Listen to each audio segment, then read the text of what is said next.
नमस्कार मित्रांनो, रोखोकार भारतमध्ये आपलं सर्वांचं स्वागत आहे. मित्रांनो, आजची महत्त्वाची बातमी म्हणजे माननीय विधानसभा अध्यक्ष व फुलंब्री मतदारसंघाचे आमदार माननीय हरिभाऊ बागडे नाना यांच्या प्रयत्नातून मुख्यमंत्री ग्राम सडक योजना अंतर्गत जटवाडा, जोगवाडा, चिमणपूरवाडी, चित्तातांडा व आय्याबाबा तांडा या गावाच्या रोड पुनर्निर्माण करण्यासाठी मिळालेल्या मंजुरीच्या उद्घाटन सोहळा नुकताच आज जटवाडा या गावात पार पडला.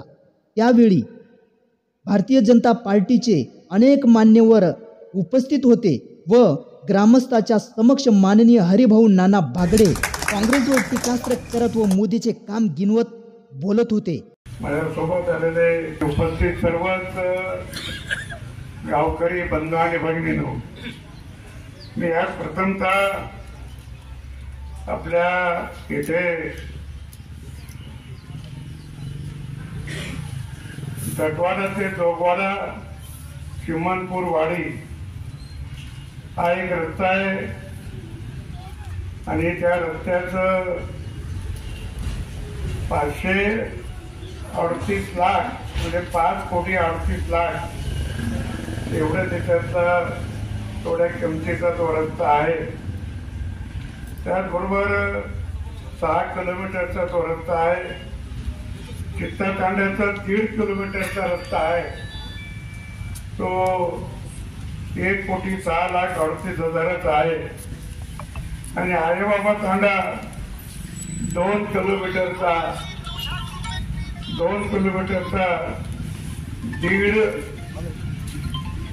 कोटी रुपयाचा तोही रस्ता आहे.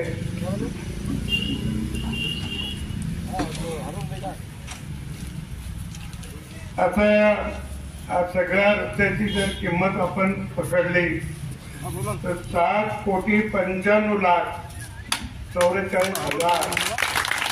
म्हणजे जवळजवळ 8 कोटी रुपये आपण या रस्त्याला दिलेले आहे.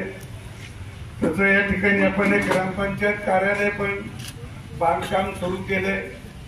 त्याला आपण 15 लाख रुपये 25-15 मधून दिले होते. जोगवाड्याला एक सभागृहाचं बांधकाम चालू आहे, त्याला 10 लाख रुपये दिले.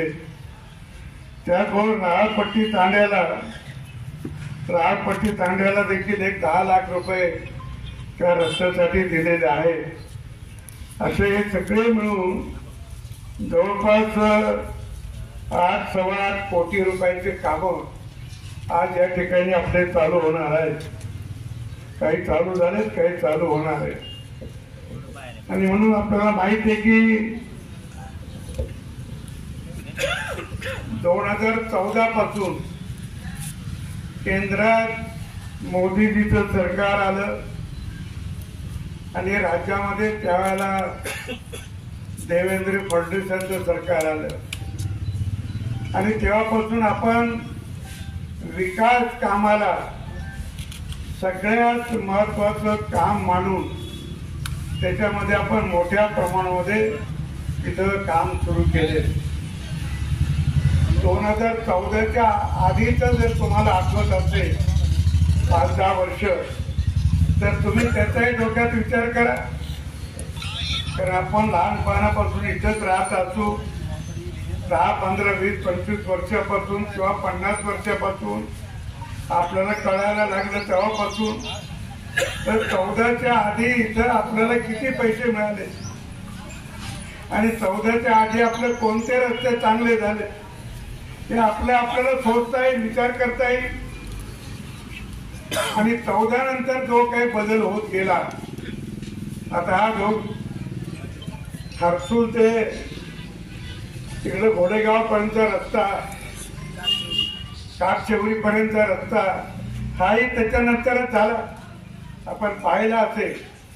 आणि आता तर कुठला तांडा वस्ती अशी राहू नये की ज्या गावाला रस्ता नाही, ज्या गावाला चांगला पक्का रस्ता नाही, असं एकही गाव सुटता कामा नये त्याचा आपण विचार केलाय. आता काही गावात अजून रस्ते होत नाही, गोष्ट खरी आहे, पण त्याच्यामध्ये सरकारचा दोष नाही, त्याच्यामध्ये गावकऱ्यांनी जमीन द्यावी लागते.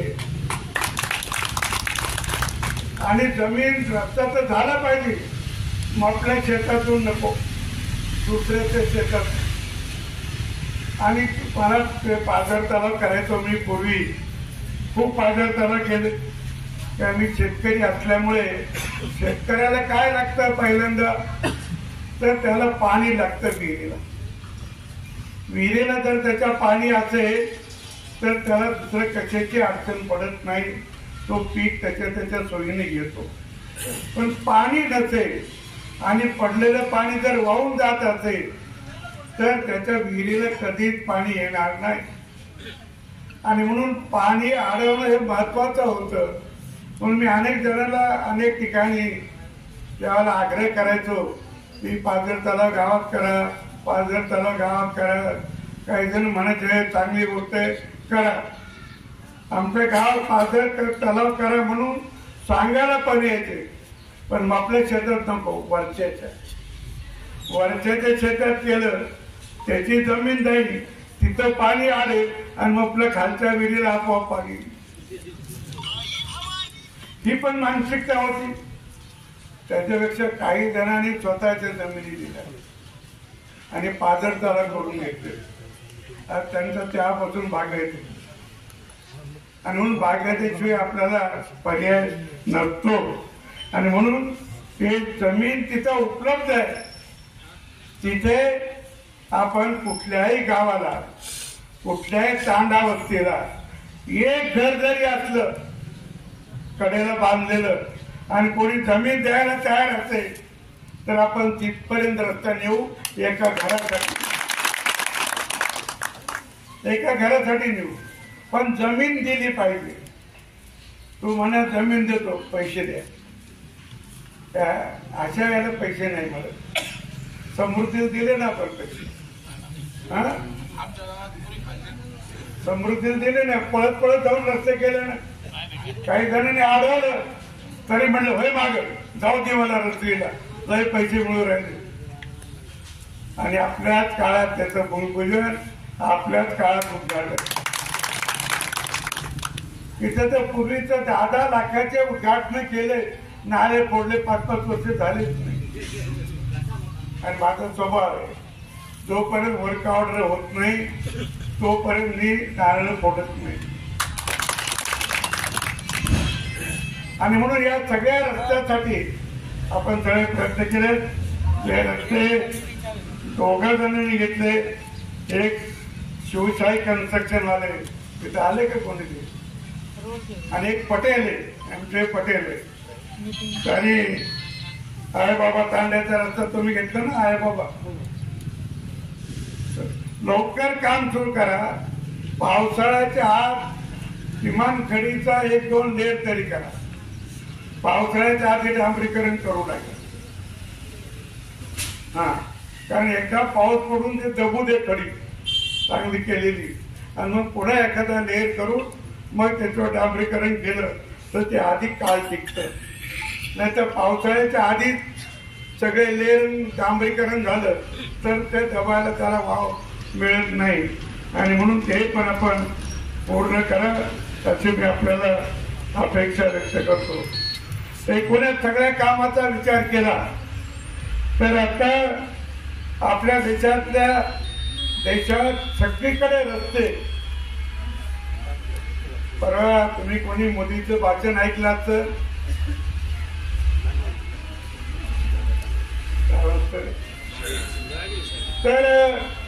त्यांनी सांगितलं त्याला 2.5 महिने, त्यांनी 2.5 महिन्यामध्ये किती उद्घाटन आणि किती भूमिपूजन केलं, किती कोटीचे केले. तर त्यांनी सांगितलं की 9 लाख कोटीचे लोकार्पण आणि भूमिपूजन केले. 9 लाख. आता 9 लाख कोटी म्हणजे किती बरो, 90 लाख म्हणजे 5 शून्य.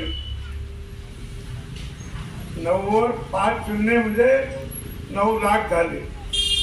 आणि 9 लाख कोटी करायचे असेल तर त्याच्यावर आणखी 7 शून्य. एकूण 12 शून्य द्यावं लागतात. आणि त्यामुळे एवढ्या कोटी रुपयाचं काम आपण देशभरामध्ये चालू आहे. तसंच आपल्याकडचे भाग आहे. काही ठिकाणी आपल्याला चांगले दुसऱ्या देशातून पैसे मिळतात. आपल्या सरकारवर विश्वास असेल तर पैसे मिळतात. पण काही लोक विरोध करतातच. आजही रक्तासाठी विरोध करणार आहे. हे भाजपकडून होतं काम. अरे भाजपचं नाही काम, सगळ्या गावचं काम.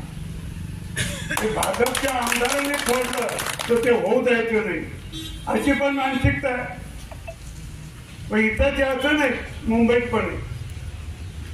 आता एक गोष्ट आठवणार, मुंबई ते अहमदाबाद ही पहिली बुलेट ट्रेन. कारण बुलेट ट्रेन जगात अनेक ठिकाणी. बुलेट ट्रेन म्हणजे ताशी 200-300 किलोमीटर वेगाने चालणारी ट्रेन. तर ती बुलेट ट्रेन मुंबई ते अहमदाबाद हिला मंजुरी मिळाली. पण त्याला विरोध केला त्या काँग्रेसच्या मंडळी, माजी मुख्यमंत्री वगैरे. कशाला करायचं, काय करायचं, मग गुजरातचा विकास. अरे गुजरातचा आवक जावा की नाही, पण ज्या देशाने आपल्याला पैसे दिले होते त्यांनी काय व्याजाने दिले पैसे, म्हणजे 50% पैसे.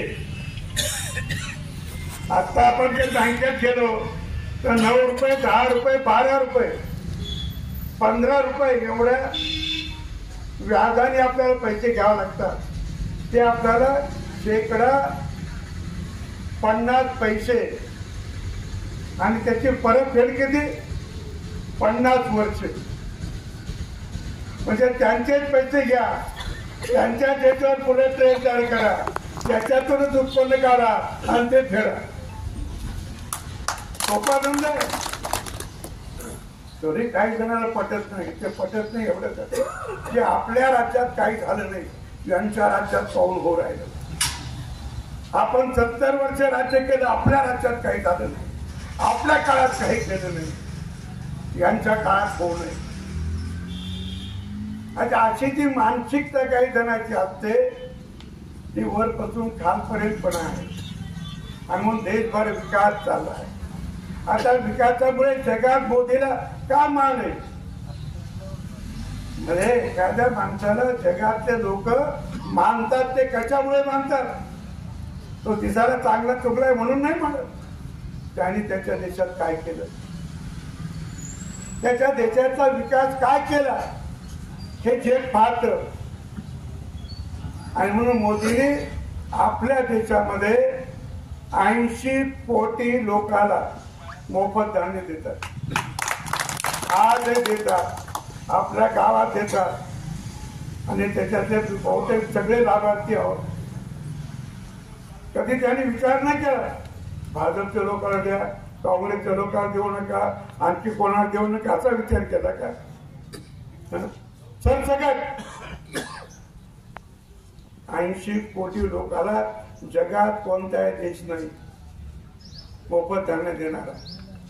आपल्या देशाच्या दारिद्र्य रेषेवरचे, जी दारिद्र्य रेषेची व्याख्या होती ना, ती दारिद्र्य रेषेची व्याख्या अशी आहे की ज्याचं पत्र्याचं घर आहे, ज्याला भिंती नाही, पुढं कूड आहे, पराठीचं वगैरे लावतो आपण कूड, झोपडी आहे, घरात लाईट नाही, त्याच्याकडे सायकल नाही, मोटरसायकलचं सोडा, असं जे गरीब कुटुंब आहे त्याला दारिद्र्य रेषेच्या खालचं कुटुंब म्हणतात. आणि ही संख्या आपली फार मोठी होती. 10 वर्षामध्ये मोदीजीच्या काळात 25 कोटी लोक, त्याचा अर्थ 5 कोटी कुटुंब हे दारिद्र्य रेषेच्या वर आले. हा आपला आकडा नाही, हा जागतिक बँकेने केलेला आकडा आहे. म्हणजे गरिबी वर येणं, गरिबी रेषेच्या वर येणं यालाही महत्व आहे. कोरोनाच्या काळामध्ये जगातले लोक म्हणत होते भारतातले लोक मरतील, कारण ते जवळजवळ राहतात. लग्नाला गेले तरी खेटून बसतात, गाडीत गेले तरी खेटून बसतात, रेल्वेत गर्दी, एसटीत गर्दी, सगळीकडे गर्दीच गर्दी, लई लोक मरतील कोरोनाच्या काळात. पण मोदीजींनी शास्त्रज्ञांना बोलवलं, औषध कंपन्याला बोलवलं आणि सांगितलं पाहिजे तेवढा पैसा देतो. मला थोड्या दिवसात औषध तयार करून पाहिजे. शास्त्रज्ञही कामाला लागले, औषध कंपन्याही कामाला लागल्या आणि कोरोनावरची लस ही दिली. 250 कोटी डोसेस दिले, 250 कोटी. आपल्याला दिले असं नाही आपल्या देशात, बाहेरच्या देशाला पण दिलं, म्हणून मोदीचं नाव आहे. आज मुस्लिम देश आहे, अनेक ठिकाणी मुस्लिम देश आहे. काही मुस्लिम देशाच्या लोकांनी मोदीला त्यांच्या देशातला सर्वोत्तम पुरस्कार जो असतो तो दिला, तो दिलाय. आणि त्यामुळे मोदीजीला जगात जो मान आहे तो विकासामुळे आहे. मोदीजी पंतप्रधान झाले त्यावेळेला आपला देश जगामध्ये आर्थिक परिस्थितीमध्ये 11व्या नंबरवर होता, 11व्या. आता लोकसंख्येत भारत पहिला आहे, चीनला मागे टाकलं आपण, पण आर्थिक याच्यात आपण 11व्या क्रमांकाला होतो. आता 5व्या क्रमांकाला आलो, 5व्या. आणि मोदी सांगतात आणखी 3 वर्षामध्ये आम्ही 3ऱ्या नंबरवर येऊ. म्हणजे जगामध्ये आमच्या पुढे फक्त 2 देश राहतील, 3रा आमचा नंबर राहील, एवढा आत्मविश्वास आहे. आणि त्यांचं तेही म्हणणं आहे पुन्हा की स्वातंत्र्य मिळालं 1947, 2047ला आमच्या देशाचा शताब्दी साजरी करू स्वातंत्र्याची. आम्ही ज्यावेळेला शताब्दी साजरी करू अजून 22-23 वर्षांनी, त्यावेळेला आमचा देश हा जगात नंबर 1चा झाला पाहिजे. हे स्वप्न बाळगलंय, हे स्वप्न आहे. आणि जो माणूस स्वप्न बाळगतो तो करायचा विचार करतोय, तो नक्की करेल. आणि म्हणून मला आपल्याला आग्रह करायचा की मोदीची राज्यात जे काही आपल्याला विकास दिसतोय तो विकास महत्वाचा आहे. आपल्या इथे जटवाड्याला सबस्टेशन व्हायचं होतं, बरेच दिवस चाललं होतं, ते आपण पूर्ण करून दिले. जटवाड्याचं रस्ते केले, सगळे केले. आणि म्हणून मला आपल्याला एक गोष्ट आवर्जून सांगायची आहे की या सगळ्या परिस्थितीमध्ये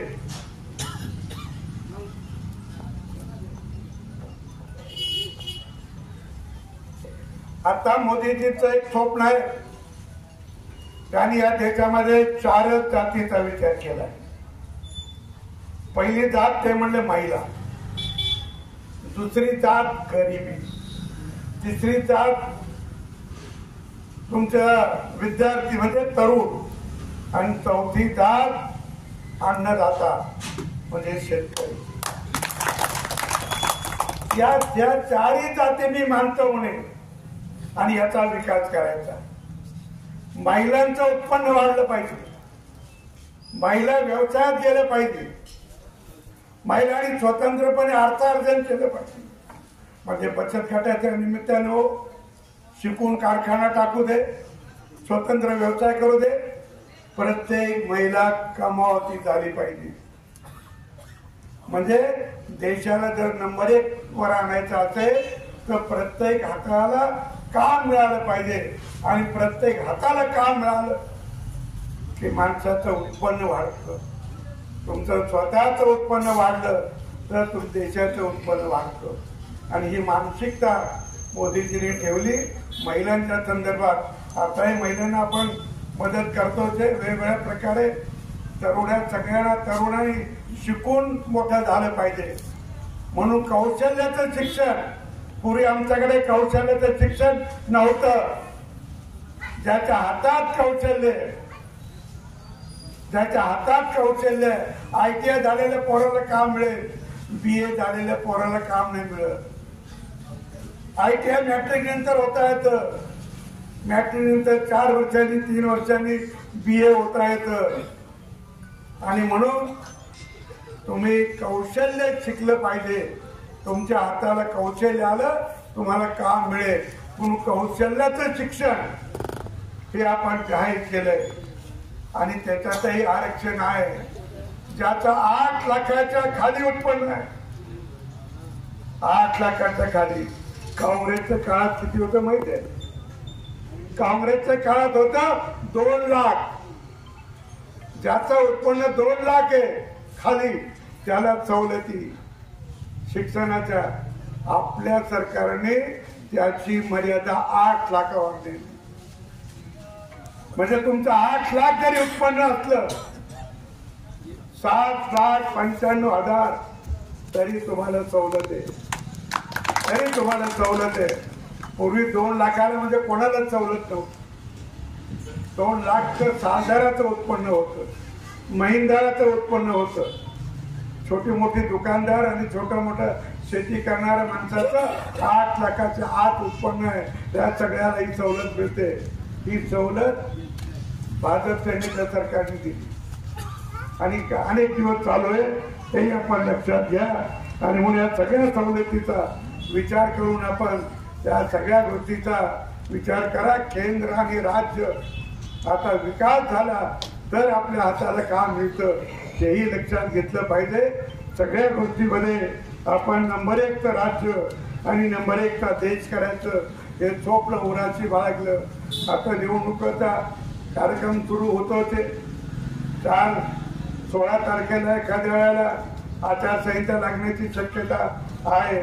म्हणून आम्ही हे सगळे कार्यक्रम घाईघाईने करतो आहोत. एकाच ठिकाणी 2-4 गावचे कार्यक्रम करतो आहोत, कारण लवकर आचारसंहिता लागू होईल. आणि म्हणून मला असं वाटतं की या ठिकाणी काय आणि वाटलं मी आता हे आता जर म्हणजे ग्रामपंचायत इमारत 15 लाख, व्यायामशाळेचं काम 7 लाख, जोगवाड्याचं बौद्ध विहार आत्ताच मला कोणीतरी अर्ज केलाय. जोगवाड्याचं बौद्ध विहार 10 लाख, जोगवाडा धनगर वस्तीला 10 लाख आणि राहपट्टी तांड्यालाही पेवर ब्लॉक 10 लाख. ही सगळी कामं सुरू होतील असं मी जाहीर करतो आणि त्या कामाचे उद्घाटन झालं असंही जाहीर करतो आणि थांबतो. धन्यवाद. तर मित्रांनो, हा व्हिडिओ तुम्हाला कसा वाटला? व्हिडिओ आवडल्यास लाईक, शेअर, सबस्क्राईब करून कमेंट करायला विसरू नका, जेणेकरून असेच नवीन नवीन व्हिडिओ राजकीय घडामोडी सर्वप्रथम तुम्हाला आमच्या चॅनलवरती बघायला मिळेल. धन्यवाद.